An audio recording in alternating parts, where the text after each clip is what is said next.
Hey guys, so today I'm going to be showing you how to do a blanket edge, and this is a really simple edging if you have a piece like this where you don't really want to take away from the whole design, but you still want something that's going to look nice and clean and finished. So yeah, I'm going to get into how we blanket edge. So all you're really going to need for this is the beads that you want to use for your blanket edge. I am using some Japanese beads, and these are just like a metallic color. And then just whatever piece you're working on. So this is the second earring for the blueberries that I'm making for my spring collection. And I've already glued down the felt, and I already have the eye pin already glued on as well, so the whole piece just needs to be edged and finished. And then I prefer to use size D Nymo. That's just what works best for me. And then whatever needle you use for your beadwork, mine are size 11 beads, so I use size 12 beading needle. Okay, so to get started, you go ahead and thread your needle. I have mine single thread, and you're gonna tie a knot at the very end of your thread. I like to do about an arm's length of thread and then tie a double knot.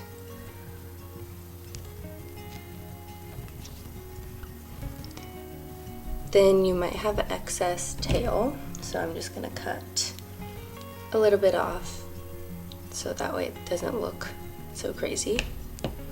Okay, so now taking your piece, you're gonna wanna figure out where you wanna start. If you're doing just a basic circle pear or something that's one shape, then it doesn't really matter where you start. But personally, if I'm doing a design, I like to start where there's a crease, because you want the beads to line up pretty nicely. So on this earring, I started here, and you go all the way around. That way, the beginning and end seams don't look so precise or so noticeable. So I'm gonna go ahead, and I think I'm gonna start here, and I'm gonna poke up in between my backing and my felt. So I'm just gonna poke up right in between, forward, and then pull my needle all the way through.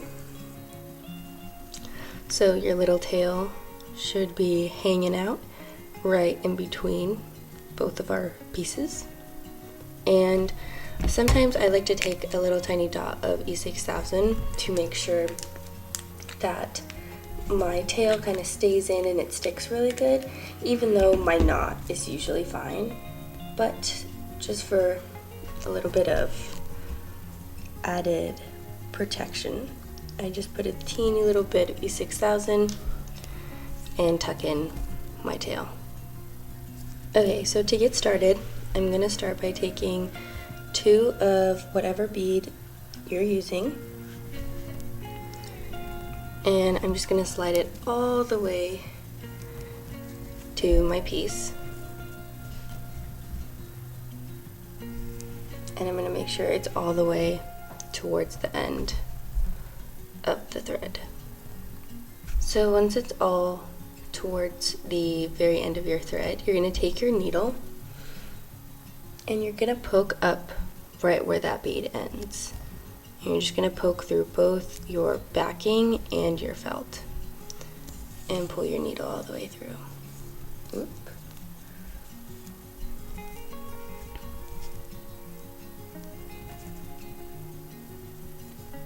Then from here, you're gonna lift up your thread a little bit. You're gonna stick your needle in that tiny little loop of thread you just made and pull it all the way through. And make sure your thread is going under those beads, and then you can pull it tight. So now it's sticking out and you can add some more beads. So same thing, I'm going to take 2 more beads, pull them all the way down so that they're touching the beads that I just put on. Make sure they're arranged nice and close to the other set. And you're going to poke up where that bead ends. Pull the needle all the way through.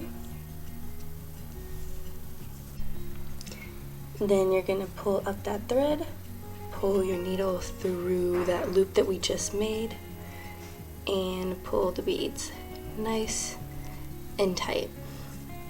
You're then going to repeat that all the way around, and I'll stop when I get to this next crease and show you how I make that seamless. Okay, so I've come to the end of my blueberry and I just finished off. It is right in the crease. So to add the next two, to make them pretty seamless, you just go ahead and take your 2 beads and you'll repeat the same process. But this time you'll want to make sure that your corner beads are touching. That way when you pull all the way through,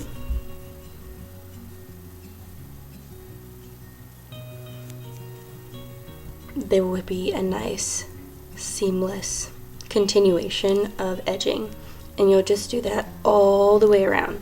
So just make sure your last bead on the previous row is just touching that crease.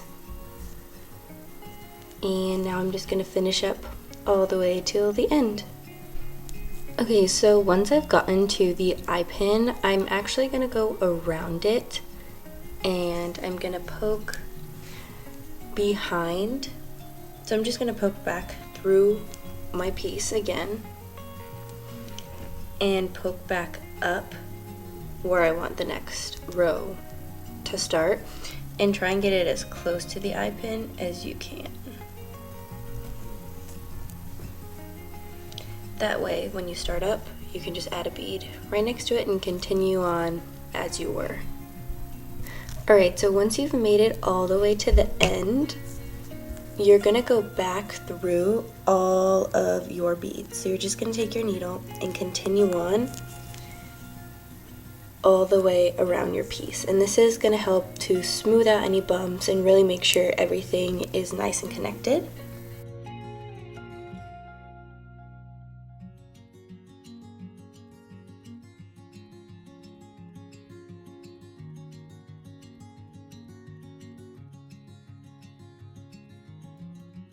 Once you've made it back to the beginning and you've gone all the way around your piece, you're going to flip your piece over, and then you're going to take your needle and poke from the front to the back of your piece.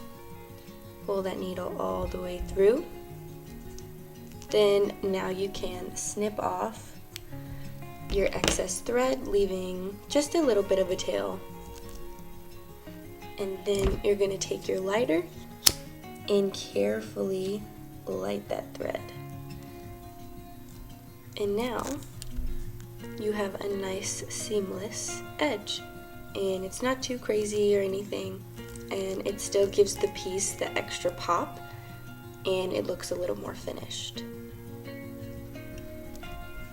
Alright, and these are the final earrings. So thank you guys so much for watching, and I will see you in the next tutorial. Bye!